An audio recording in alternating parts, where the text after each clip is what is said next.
Hola, es un placer para mí saludarlos. Yo soy el doctor Marcos Lima Martínez, médico especialista en endocrinología.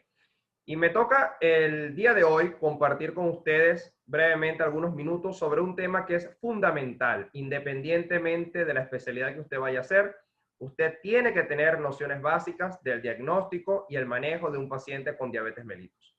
Es una clase que está enfocada en los aspectos más básicos que debe conocer un médico de atención primaria en salud egresado de la casa más alta del oriente del país, la Universidad de Oriente. Vamos a dividir la clase a lo largo de estos minutos tratando de desarrollar esta agenda en la cual vamos a cubrir los siguientes temas. En primer lugar, vamos a hablar de la diabetes como problema de salud pública. En segundo lugar, las pautas para el diagnóstico de la diabetes mellitus. En tercer lugar, clasificar la diabetes mellitus. Y finalmente, ¿cuál debería ser el manejo básico que ustedes deberían de saber en un paciente con diabetes mellitus? Vamos a hablar por qué esta clase es importante.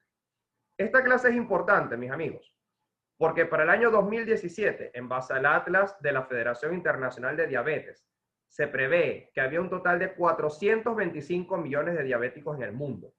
Y en base a la proyección actual, habrán un incremento del 48% para el año 2045, pudiendo alcanzar un total de 629 millones de diabéticos. Cuando nosotros nos enfocamos principalmente en nuestra región, la región de Centro y Suramérica, podemos observar que para el año 2017, en base a la estimación de la IDF, había un total de 26 millones de diabéticos. Y para el año 2045 se prevé que habrá un 62% de incremento, pudiendo llegar hasta 42 millones de diabéticos. Lo cual nos hace énfasis que sea cual sea su plan, si es laborar en Venezuela o en alguna otra parte del mundo, obviamente ojalá fuese en Venezuela, pues usted va a tener que ver pacientes diabéticos a lo largo de su práctica médica asistencial. Este documento, publicado en Diabetes Research and Clinical Practice, ya nos mostraba que para el año 2013 Venezuela era el quinto país de la región de Centro y Suramérica con mayor prevalencia de diabetes, lo cual indudablemente nos dice que es una enfermedad muy común, muy frecuente en nuestros hospitales y centros asistenciales. En este artículo que publicamos un grupo de médicos venezolanos y que está en Annals of Global Health y que pueden descargar de manera gratuita y que hace énfasis principalmente en los aspectos más importantes del cuidado de la diabetes en Venezuela. Ya mostrábamos que desde la década de los 90 hasta el año 2013 aproximadamente, había un incremento sostenido en la mortalidad por diabetes en nuestro país. Esto nos indica que la diabetes no solamente es una enfermedad altamente prevalente, sino que también es una enfermedad que tiene una elevada mortalidad asociada y lo cual nos dice que es una enfermedad que debe ser conocida por todos, no solamente por los endocrinólogos, sino también por médicos de atención primaria y por otras especialidades. Ahora bien, ¿cómo vamos a diagnosticar diabetes? Nosotros no podemos diagnosticar algo que no conocemos.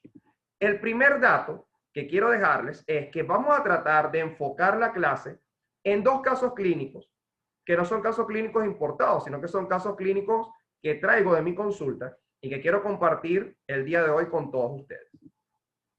El primer caso clínico trata de un joven de 22 años de edad, quien acude a la consulta el 10 de noviembre del 2020, como pueden observar allí, con clínica de poliuria, es decir, aumento del volumen urinario, polidipsia, mucha sed, pérdida de peso y polifagia. El paciente tenía mucha hambre, a pesar de que comía bastante, el paciente seguía perdiendo peso. Es un paciente que no tiene antecedentes familiares de diabetes, no fuma, no ingiere alcohol, es estudiante. Y lo que pueden observar en la foto, y que estoy absolutamente seguro que es lo primero que le llama la atención, es la pérdida de peso del paciente. Es un paciente que había perdido más de 10 kilos en los últimos meses, en los últimos 2 meses. Cuando yo lo evalúo en mi consulta, es un paciente que estaba pesando 37 kilos, una estatura de 1,61 m y un índice de masa corporal de 14,2 kilogramos por metro cuadrado de superficie corporal. Es decir, indudablemente un paciente con un déficit ponderal muy significativo. Al examen físico llama la atención en un aliento con olor a manzanas verdes. Es un aliento cetóxico muy común, muy característico de los pacientes con diabetes. Tenía una glucemia en ayuna de 368, un colesterol y triglicéridos normal, y en el examen de orina destacarles que habían cuerpos cetónicos en orina, Ya ustedes debieron haber visto en bioquímica y en fisiología que son cuerpos cetónicos. Este joven tenía 2 cruces de cuerpos cetónicos en la orina y tenía 3 cruces de glucosa en la orina. Es decir, es un paciente que tenía cetonuria y glucosuria. El segundo caso que quiero compartir con ustedes es este. Es otro joven también de 30 años de edad quien acude a la consulta con apnea del sueño. Es decir, es un paciente que está acostado, que está durmiendo, se levanta en la noche como asfixiado. Tiene antecedentes familiares positivos en primer grado de diabetes y de hipertensión, no fuma, no ingiere alcohol, es comerciante, pero fíjense bien, el peso, 150 kilos para una estatura de 1,79 m. Es decir, es un paciente que tiene un índice de masa corporal de 46,8 kilogramos por metro cuadrado de superficie corporal. Vale decir, un paciente con obesidad mórbida u obesidad clase 3.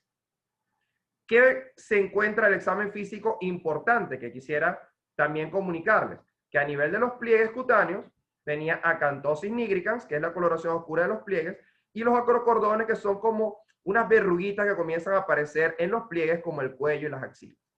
Ese paciente me trae 2 glucemias en ayuno.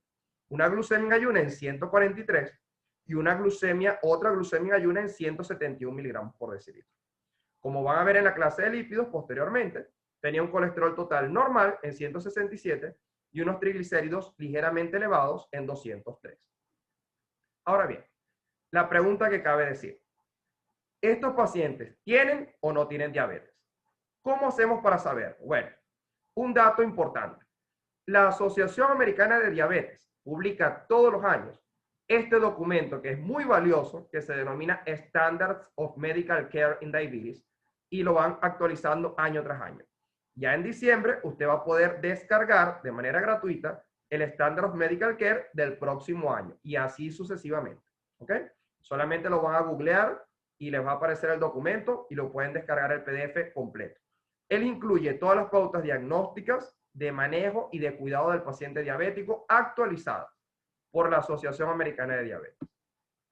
¿Qué dice la guía para el año 2021? Estos son los 4 criterios para el diagnóstico de diabetes mellitus. Usted no necesita tener los 4. Con tener al menos uno de los 4 ya puede hacer el diagnóstico. Primer criterio, tener una glucemia en ayunas por encima de 126 miligramos por decilitro. Pero entonces aquí es importante definir qué es ayuna. Ayuna es, como dice el documento, lo estoy colocando el documento en inglés, como lo pueden descargar de allí. Ayuna es la no ingesta calórica por al menos 8 horas. Entonces, vamos a derribar un mito. Ese paciente que les va a llegar al ambulatorio, que les va a llegar al hospital o les va a llegar a la clínica, que te dice, doctor, me salió la glucosa en 160, pero resulta que yo estaba en una fiesta anoche y yo comí por última vez, me comí una torta a las 9 de la noche. ¿Usted qué le va a preguntar? ¿A qué hora usted se hizo la prueba el otro día? Esa persona te va a decir a las 8 de la mañana, a 7 de la mañana. Entonces usted le va a decir en primer lugar que esa prueba es viable porque ya tenía por lo menos 8 horas de ayuna. Y si usted tiene alguna duda, usted puede repetir la glucemia de ayuna. Porque el criterio que te está diciendo que en ausencia de otra hiperglucemia o de otro antecedente de hiperglucemia, usted puede repetir la glucemia de ayuna. Y si la glucemia en ayuna vuelve a salir por encima de 126, con 2 glucemias en ayuna por encima de 126, usted hace diagnóstico de diabetes. Segundo criterio, una prueba de tolerancia oral a la glucosa. Aquí me voy a detener también. Lo que nosotros vemos en la práctica clínica, acá en Ciudad Bolívar y en toda Venezuela, es que tenemos la mala costumbre de decirle a los pacientes, vaya al laboratorio, desayune y 2 horas después regrese y le hace otra glucemia más. Eso no tiene valor diagnóstico. La Asociación Americana de Diabetes recomienda que la prueba se tiene que hacer, como dice allí, con una carga de glucosa equivalente a 75 gramos de glucosa anhidra disueltos en agua. ¿Por qué no puede ser el desayuno? Porque no está estandarizado la cantidad de gramos de glucosa que tiene el desayuno de ese paciente, como de ningún otro paciente. Entonces, como tiene que haber una estandarización, es decir, como tiene que ser algo homogéneo, debe realizarse con la carga de glucosa. Entonces, después que ese paciente se tome la carga de glucosa, 2 horas después usted le repite la glucemia. Si la glucemia está mayor o igual a 200, ese es un paciente que ya tiene criterio de diabetes mellitus. No tiene que repetir esa prueba, se hace una sola vez. Si ya tiene más de 200 o igual a 200, es diagnóstico. Tercer criterio, hemoglobina glucosilada mayor a 6,5%. Aquí me detengo también un poquito. La hemoglobina glucosilada es una prueba que te da el promedio trimestral de glucosa del paciente. Pero hay muchos factores que afectan la hemoglobina glucosilada. Uno de ellos es el método por el cual usted la determine. En nuestro medio, no muchos laboratorios realizan la hemoglobina glucosilada de manera adecuada. Entonces, tal vez no es la mejor prueba para hacer diagnóstico. De hecho, la prueba con mayor sensibilidad para diagnóstico es la glucemia de ayuna o la prueba de tolerancia oral a la glucosa. Y el cuarto método o el cuarto criterio es que un paciente te llega con síntomas o crisis de hiperglucemia. ¿Qué es eso? Bueno, el paciente que te llega orinando mucho, que te llega con mucha sed, que te llega perdiendo peso y que tiene una glucemia al azar mayor o igual a 200. Ese paciente no necesita que usted le haga más pruebas. Ya ese es un paciente que tiene criterios para diagnosticarlo como diabético. Muy bien. ¿Qué más nos dicen las guías? Las guías nos dicen que también existe una categoría que se denomina prediabetes. Y esto es importante porque todavía en el año 2021 hay muchos colegas que siguen diciendo que la prediabetes no existe. Y no es un invento. Realmente la Asociación Americana de Diabetes y otras sociedades científicas avalan este término.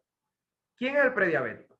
El prediabético es aquella persona que tiene una glucemia en ayuna de 100 a 125 miligramos por decilitro, también denominada glucemia alterada de ayuna, o aquella persona que cuando se hace la prueba de tolerancia oral con glucosa, 2 horas después está entre 140 y 199 miligramos por decilitro. A ese se le denomina intolerante a la glucosa. Entonces, el que tiene glucemia alterada de ayuna o el que tiene intolerancia a la glucosa es un paciente prediabético. Y en ese paciente es importante iniciar cambios en estilo de vida para cortar el continuo metabólico y reducir su riesgo de desarrollar diabetes mellitus en los próximos años. El tercer criterio de prediabetes es la hemoglobina glicosilada de 5.7 a 6.4, haciendo la salvedad que dije anteriormente con respecto a esta prueba. Entonces, si nos vamos nuevamente a los dos casos que presenté anteriormente, les recuerdo el caso del masculino de 22 años con poliuria, polidipsia, pérdida de peso y polifagia, es decir, paciente con crisis hiperglucémica o síntomas de hiperglucemia y tenía una glucemia al azar, en este caso una glucemia en ayuna, mayor o igual a 200, porque tenía 368. Entonces, ¿este paciente será o no será diabético? Indudablemente es diabético.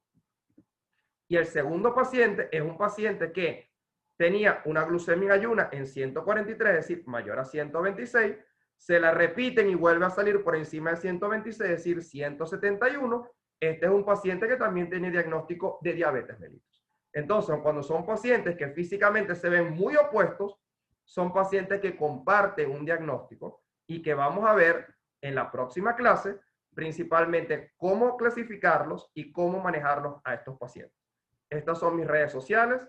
Les pido que se mantengan en contacto porque en la siguiente clase vamos a estar hablando de cómo reconocer diferentes tipos de diabetes y cómo eso impacta en el tratamiento que vamos a colocar en nuestros futuros pacientes diabéticos. Por su amable atención, muchas gracias.